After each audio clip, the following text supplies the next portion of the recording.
आज का जो ये कार्यक्रम सिरोही और जालोर में रखा है, वो जिले के समस्त हमारे जो ब्लॉक अध्यक्ष है, मंडल अध्यक्ष है, कांग्रेस के प्रमुख कार्यकर्ता है, वरिष्ठ नेता है, उन सबको आमंत्रित किया गया जिला कांग्रेस कमेटी की तरफ से, ताकि हम यहाँ बैठ के सम्मानीय गहलोत साहब को, हमारे प्रत्याशी को और नेतागणों को सुन सके, उनसे संवाद कर सके और बात कर सके। और आगामी दिनों में जो कार्यक्रम जिला कांग्रेस कमेटी द्वारा इस चुनाव के लिए प्रस्तावित है, जिसमें कांग्रेस पार्टी के विधानसभा वाइज सारे कार्यकर्ताओं का सम्मेलन है, नामांकन दाखिल करने वाला दिन है और उसके पश्चात जो विभिन्न विधानसभा क्षेत्रों में गांवों में हमको प्रत्याशी के साथ दौरा करना है और उसके अतिरिक्त भी जो चुनाव का प्रचार करना है, उसके लिए हम लोग सब इकट्ठे हुए हैं। आज का उद्देश्य ये है। मेरा आप सबको निवेदन है, आप सब कांग्रेस पार्टी के पदाधिकारी, वरिष्ठ कार्यकर्तागण या आज आमंत्रित हुए और सभी लोग हम लोग इकट्ठे हुए, हम सब का ये कर्तव्य है कि हम लोग सब मिलकर इस चुनाव को कितनी अच्छी मजबूती से लड़ सके, किन मुद्दों पे हमको बात करनी है और आगे कैसे इस चुनाव में हमको चलना है, उसके बारे में विचार करना है। भाषणों का समय तो आएगा ही, खूब पूरा प्रचार 24 तारीख तक जब तक चलेगा, अप्रैल 24 तक, तब तक अनेकों मौके आएंगे जब मीटिंगें होगी और बात करने का अवसर प्रदान होगा सबको। मगर इस चुनाव के अंदर पिछले 20 वर्षों से यहाँ लगातार कांग्रेस पार्टी का सांसद नहीं रहा। उसमें क्या कमियां रही? 20 वर्ष पूर्व जब इस सीट से कांग्रेस पार्टी के सांसद जीत के जाते थे और देश में केंद्र में कांग्रेस की सरकार हुआ करती थी, यूपीए की सरकार हुआ करती थी, उस समय कितने काम हुए उन सरकारों के और सांसद के माध्यम से, और 20 वर्षों में कितने काम नहीं हुए। राजस्थान की सरकार ने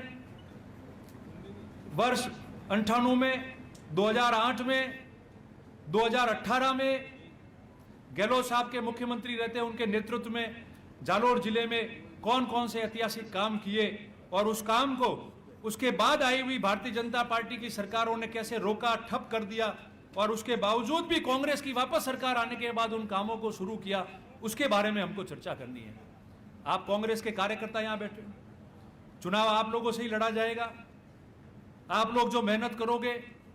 जितना आप भागोगे, दौड़ोगे, जितना आप काम करोगे,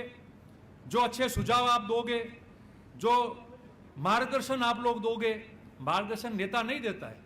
आप लोगों ने हमको काबिल बनाया, इसलिए हम मंच पे बैठ के बात कर रहे हैं, मगर वो कार्यकर्ता होता है। छोटे से छोटे कार्यकर्ता का भी अच्छा सुझाव होता है और छोटे से छोटा कार्यकर्ता भी अच्छा सुझाव देता है, तो उस बात को माननी चाहिए जिससे हमको सफलता हासिल हो सके। हम सब लोग जो यहाँ बैठे हैं, हमने जिन्होंने चुनाव लड़े, हारे जीते, चलता रहता है, मगर उन प्रत्याशियों को अच्छा वोट दिलाना या चुनाव जिताना, अगर आप कांग्रेस के कार्यकर्ता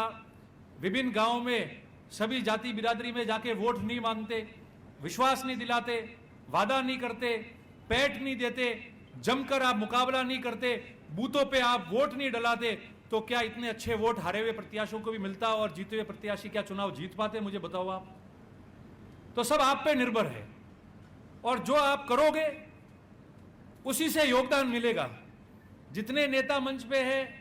या वरिष्ठ नेता आए हुए हैं, वो तो आपके मार्गदर्शन में काम कर लेंगे, वो आपका साथ देंगे, मगर पार्टी का कार्यकर्ता है, वो जो करेगा वही काम आने वाला है। और हमारे पास में कहने को बहुत कुछ है, समय आने पे सारी जानकारी भी आपको प्राप्त हो जाएगी, मगर इस जालोर जिले में आप देख लो, 2-3 बातें मैं आपको बता रहा हूं। ये पीने का पानी, जिसकी सबसे ज्यादा समस्या जालोर जिले में थी और आज भी है क्यों मैं कह रहा हूं और थी क्यों? क्योंकि वर्ष 2012 और 13 में आपको याद हो तो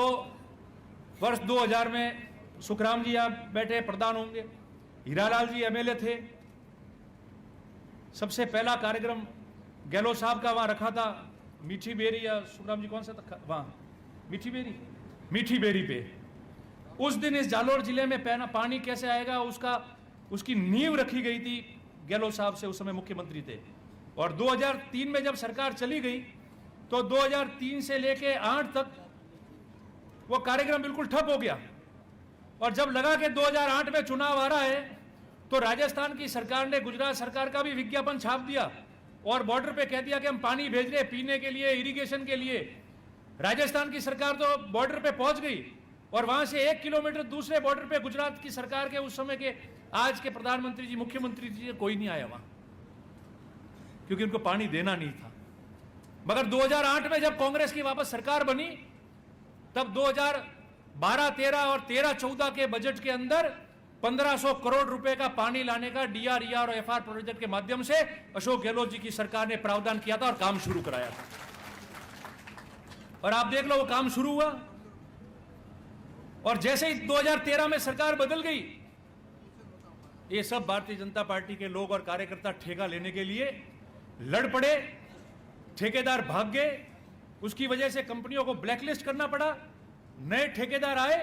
और वो पानी जो आपका 2016-17 में तीनों माध्यम से यहां आना चाहिए था वो पानी आपके जालोर जिले में हर घर तक नहीं पहुंचा। 2018 में वापस जब गहलोत साहब मुख्यमंत्री बने और सरकार बनी तब ये जल जीवन का काम, FR DRER का काम ये वापस शुरू कराया और अभी रोड पे जो ये पाइप नजर आ रहे हैं और जो काम चल रहा है 2 साल से वो उस अशोक गहलोत जी की सरकार की देन थी। मैं 2 बातें ही कह रहा हूं, बाकी आपको सब पता चल जाएगा। और सड़कों की ये बात कर रहे हैं,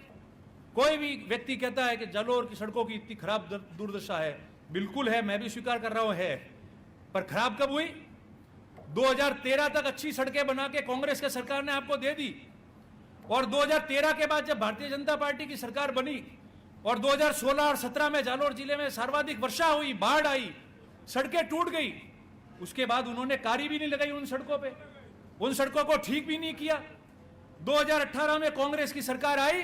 जब सब सड़कों का बजट में प्रावधान किया और धीरे धीरे करके सब सड़कों को काम शुरू किया। 5 साल हो गए इनके किए हुए तकलीफों को दूर करने में, कांग्रेस को 5 साल लगे इन सड़कों को वापस ठीक करने में। और बाकी आपको गहलोत साहब बता ही देंगे कि मेडिकल कॉलेज का क्या हुआ था, सिरोही में है, संयम जी बता देंगे। अभी 3 जिलों में तो बजट के अंदर 300-400 करोड़ रुपए, राजस्थान की सरकार ने देश में एकमात्र सरकार है जब केंद्र ने ना कर दिया फिर भी राजस्थान की सरकार थी और मुख्यमंत्री अशोक गहलोत जी ने हिम्मत की कि 300-400 करोड़ उन जिलों को अगर केंद्र नहीं दे रहा है तो कोई बात नहीं, राजस्थान में एक भी जिला बिना मेडिकल कॉलेज नहीं रहेगा और जालोर का मेडिकल कॉलेज भी खुद के पैसे से सरकार ने स्वीकृत किया। हजारों चीजें बोलने के लिए आपको 1 घंटे में गिना सकता हूं,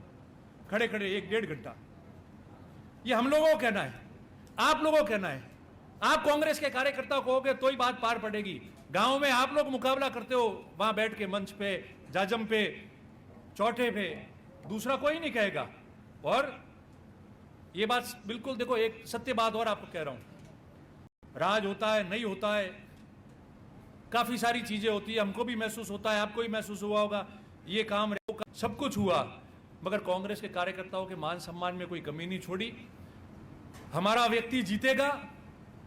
हमारा सांसद जीतेगा, सरकार बनेगी, भविष्य में और मजबूत रहेंगे तो प्रदेश में भी कांग्रेस की सरकार बनेगी। और अगर हम हमारे आदमी को जिताएंगे तो बोलने वाला होगा, बोलने वाला होगा तो आपको संरक्षण देने के लिए, आपके दुख सुख में भागीदार बनने के लिए और आपके काम में खड़ा करने वाला व्यक्ति होगा। और अगर कमी रख दी तो जब कोई रहेगा ही नहीं तो कौन एक दूसरे के साथ में कहां जाएंगे हम लोग, कहां बात करेंगे। इसलिए मेरा आपसे निवेदन है, हम लोग बैठे हैं, सामाजिक जीवन में बैठे हैं, संतुष्ट असंतुष्टता का दौर रहता है, छोटी मोटी कमी पेशियां रहती है, उसमें ज्यादा जाने की जरूरत नहीं। मैं आपको इतना ही निवेदन करता हूं आप सब कार्यकर्ताओं को कि आगामी समय में जब कार्यकर्ताओं का सम्मेलन होगा 28 तारीख से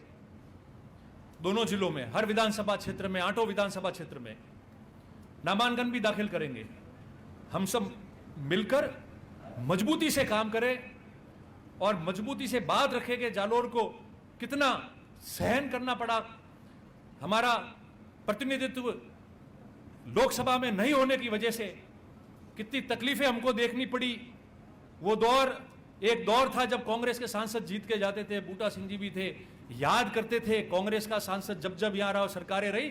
व्यक्ति को भी याद किया जाता था, सांसद को भी याद किया जाता था और सरकार द्वारा किए हुए कामों को भी याद किया जाता था। आज भी याद करते हैं, कहीं भी दूर जाओ, पंजाब का व्यक्ति भी आते हैं, यार बूटा सिंह जी ने आपके वहां सेलडी की ट्रक लाई थी, आज गांव में लोग याद करते हैं, हम सब याद